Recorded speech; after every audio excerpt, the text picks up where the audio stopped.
Hey YouTube, welcome back to the channel. It's been a while, and here it is, Christmas time. And some of you are probably out here shopping for maybe a replacement vehicle. The weather's been bad, and maybe you've had a fender bender and totaled your vehicle, and you're back out on the hunt, right?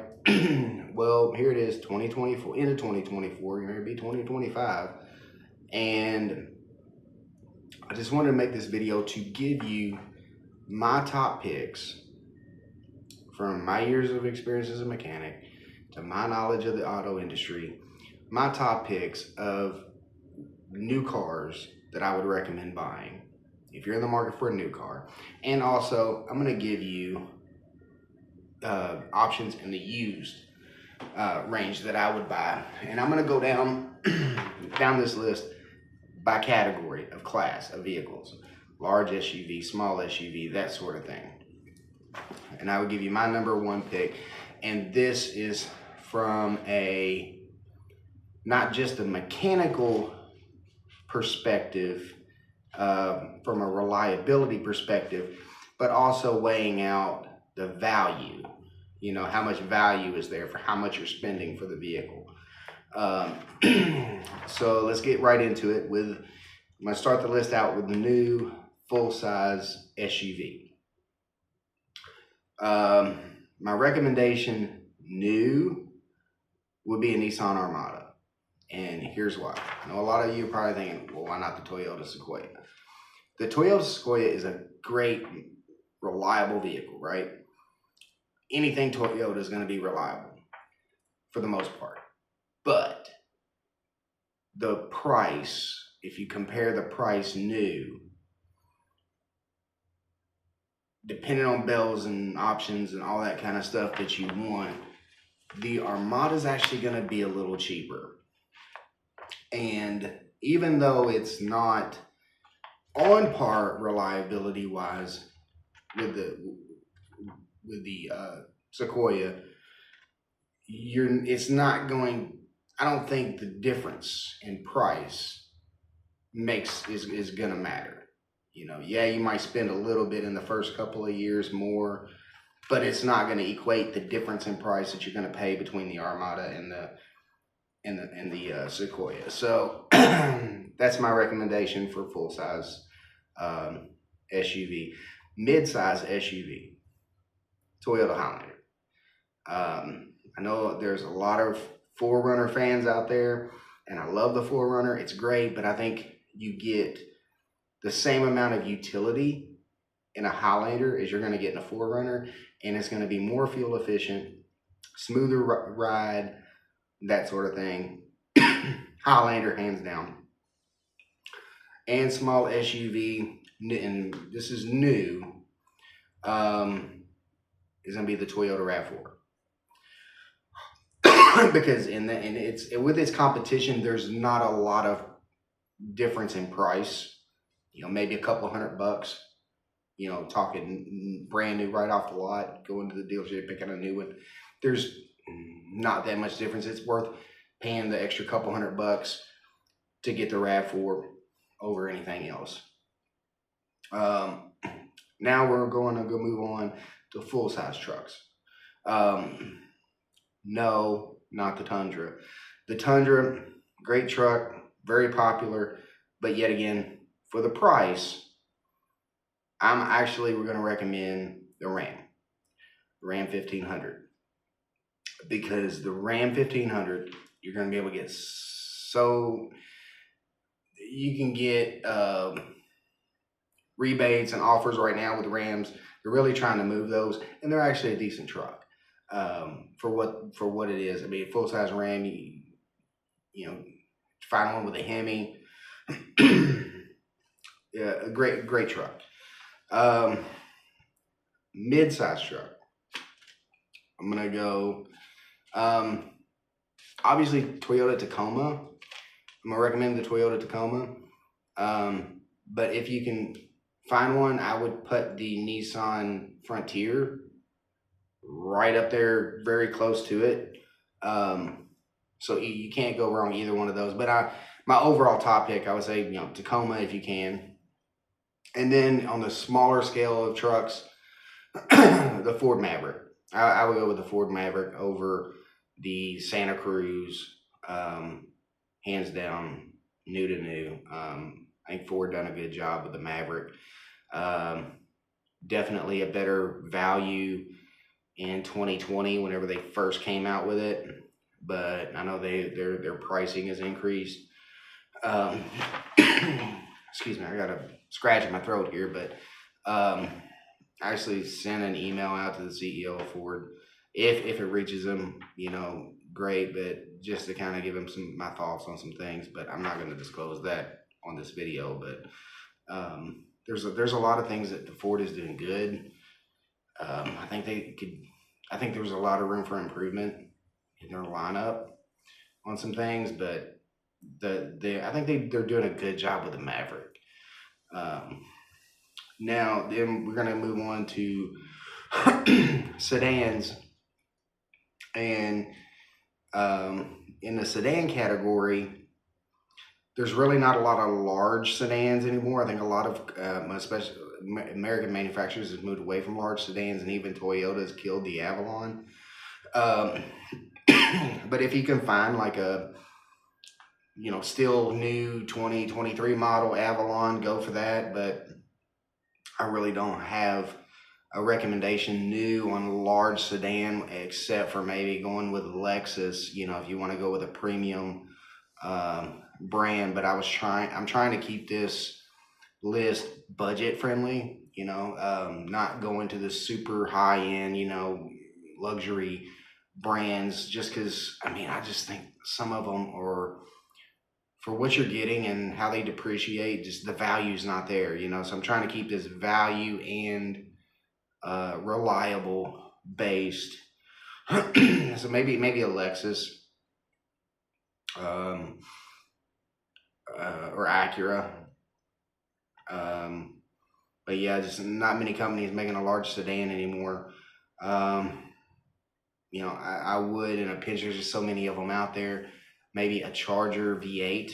I wouldn't go. I wouldn't get anything in the Chrysler Dodge lineup with the 3.6 V6. I would just get the V8. Anything with a Hemi, as long as it's got a Hemi in it, great. Mid-size car. Now, mind you, we're still in brand new, off the lot, Toyota Camry, hands down, Toyota Camry. And then small sedan, and this would even go with hatchback if you're wanting the hatchback styling, Corolla.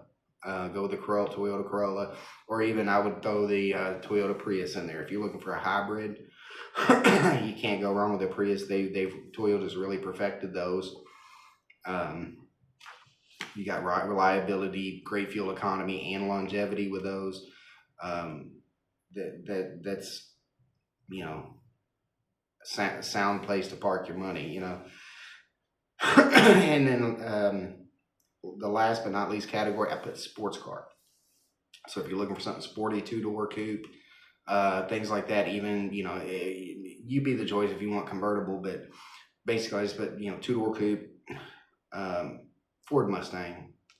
It's going to be the best value of any new sports car. It's going to give you plenty of power to play with, even in its base EcoBoost form.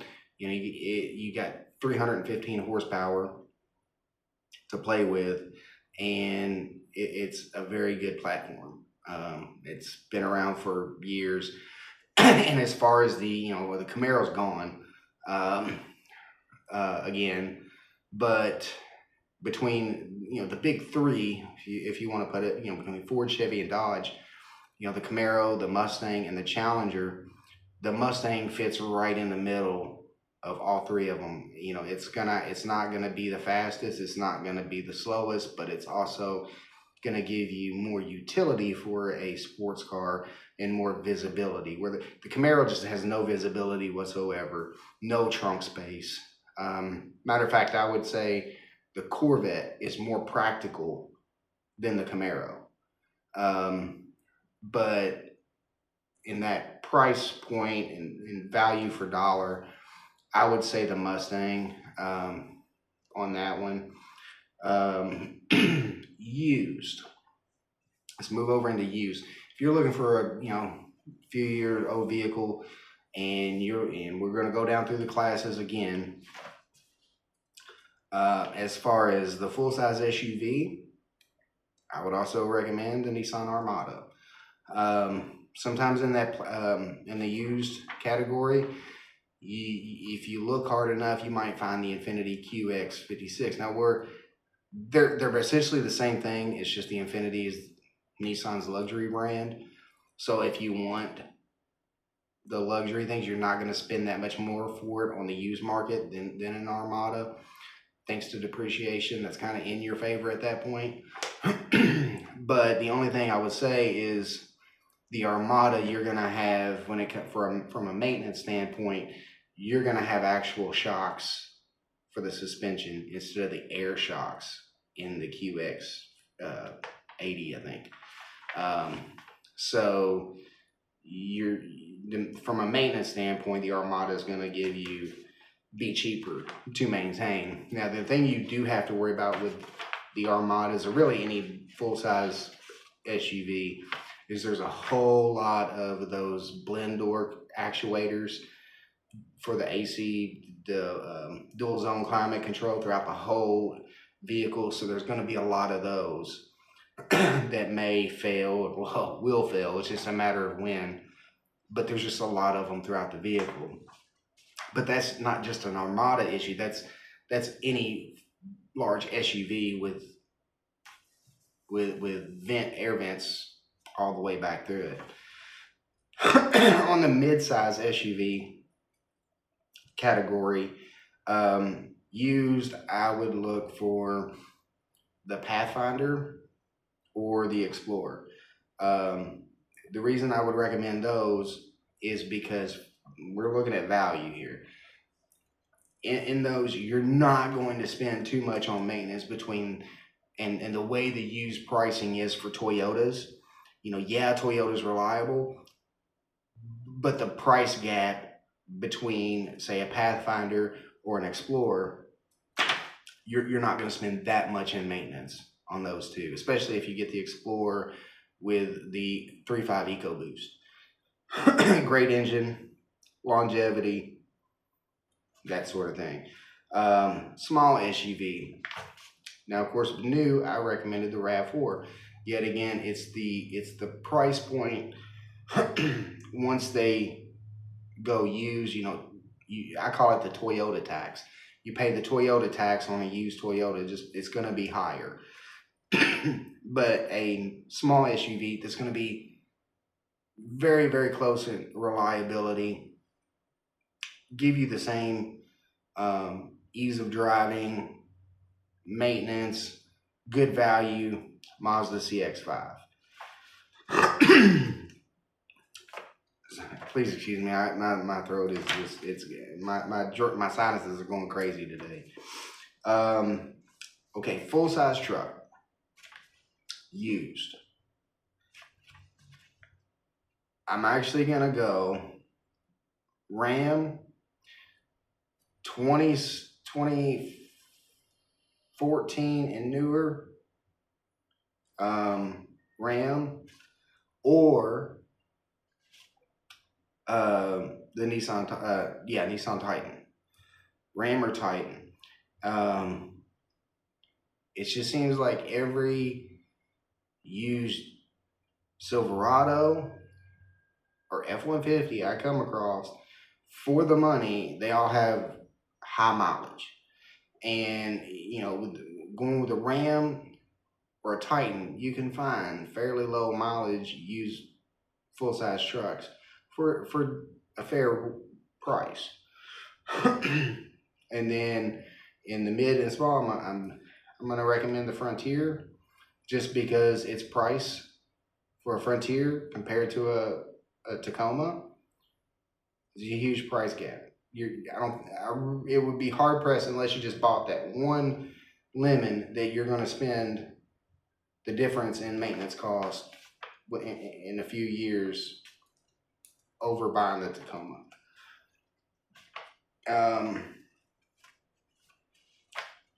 And then small, try to find like a 2020, 2021 Maverick. Those are now that the market's leveled out, those are fairly, I mean, you're probably going to end up paying now what a new one costs, like brand new, because those haven't really sunk under their original MSRP on the used market yet, but they're definitely cheaper than buying a new one. And then for sedans, I'm going to recommend in a large sedan, if you want something newerish, 5 to 7 years old, I'm definitely going to recommend the Avalon. I'm going to recommend the Avalon in that category. If you can't find a good, decent Avalon, I know it's going to be a V8, a little more on fuel, but I would recommend hunting down a low mileage, maybe a old person owned it, like Mercury Grand Marquis, Ford Crown Victoria, Lincoln Town Car. Now, the only thing about Lincoln Town Car is going to be the same thing as the Infiniti large SUV, is they have those air shocks for the suspension that go bad. But those can be converted to regular shocks, and 9 times out of 10, you might find one that's already been converted. But those things are the 4.6 that they put in those, bulletproof engine, parts are plentiful, and like I said, if you find one that some old person had, maybe the person passed away and the family's just trying to get rid of it, you can't go wrong there. You're going to get one very, very, very cheap. It's going to look nice. It's going to be fully loaded for at the time, leather, wood grain, a comfortable ride, a trunk that you could hold 10 or 12 suitcases in. I mean, it's the best ride ever if you take a road trip. Mid-size sedan, I'm actually going to recommend, Camrys. Those are hit and miss, if you can find them on Marketplace. So a lot of individuals are more reasonable with their pricing on Marketplace, but I would try to look for a Camry. If you can't find a Camry, I would recommend like a Mazda 6, because you're going to be able to get those a lot cheaper, a good car, and ease of maintenance. And small car. If you're in the market for a used small sedan, I'm definitely going to recommend the Corolla. You just can't beat them. Just don't buy one with a ton of miles on it. I would say, depending on your budget, try not to get one with like over 150,000 miles. But if you can catch one around 80, 90,000 miles, and same with the Camry, try to look for 80 to 90,000 miles, for sure. Now, the reason I'm not recommending Hyundai or Kia in any of in new or used is the simple fact that with the theft TikTok thing that went around, started a year ago, and the high theft rate on Hyundais and Kias, you might get a good deal when you buy it, but you're going to play heck trying to get insurance on that thing. Not a lot of insurance companies are even willing to insure those anymore. And if you do get one to insure, you're going to pay way more than what the car's worth just to have insurance. And that's kind of also the same category that the Dodge Challengers and Chargers have gotten into with all the Dodge thefts. So it's just, they're going to be an insurance nightmare and just not worth it. Now, obviously, if you're going to go out and buy a Hellcat, it's a specialty car, you're going to take the extra precautions to secure it, by all means, go get a Hellcat. I do think those are going to go up in value once in a few years, You know, it's not gonna. I don't think they're gonna start trending up tomorrow. But I think if that's something you really like, go for it. You know, yeah, I know they made a lot of them, and you know, there's so many people out there that want to say, "Oh, they made thousands of these. They're they're never gonna go up." They will, because in 10 years, yeah, they built a lot of them, but not all of them are gonna survive 10 years. The wrong people have them. A lot of the wrong people have them. They're going to be wrecked, destroyed, modified to oblivion. So if you have a Hellcat stock, hang on to it. I promise it'll go up. It may take some time, but it'll go up in value.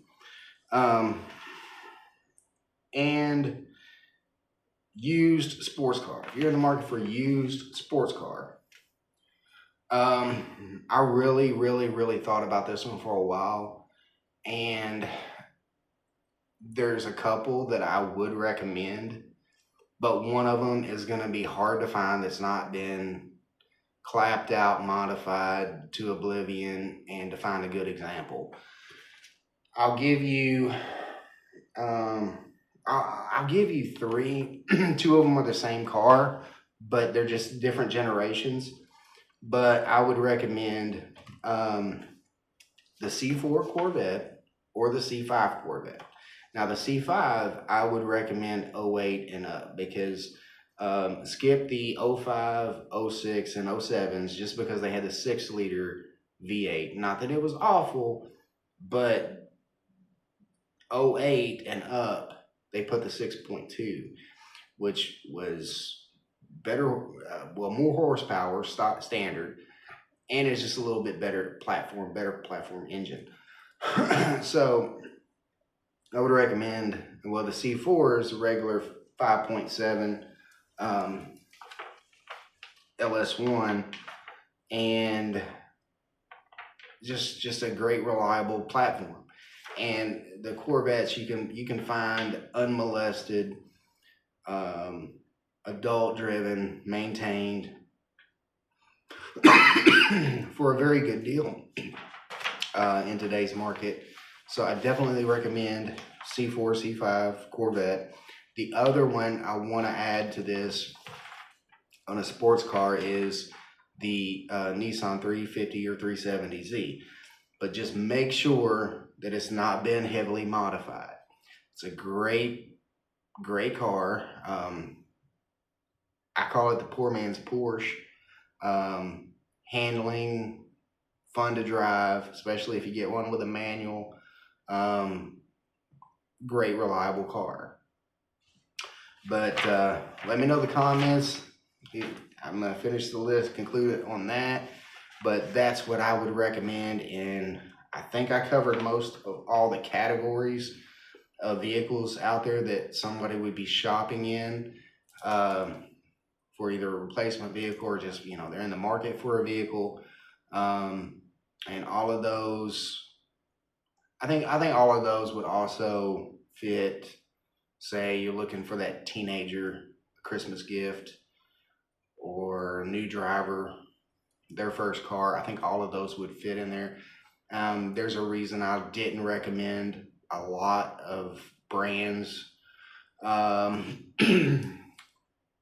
you probably, hey, no love for Subaru.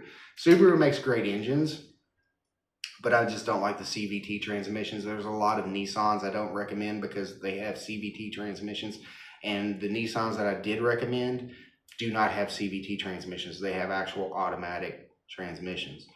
I think you're going to find either a 6-speed automatic all the way up to 8 or 9-speed automatics in the Nissans that I recommended. The 350Zs, the 370Zs, they're going to have either a manual transmission or a 6-speed automatic. The Nissan Frontier midsize pickup is going to be either a manual transmission or a 6-speed automatic, or even if you get a newer Frontier, it's going to have I think it's a 9-speed automatic, ZF 9-speed. The Armadas have an actual transmission. They do not put CVTs in their pickups or their trucks. Now they do put it in the road. Stay away from the road. But yeah, I got you covered there as far as my recommendation for new and used vehicles for the end of 2024. So I hope y'all have a Merry Christmas and a Happy New Year. And thank you and God bless. See you on the next one.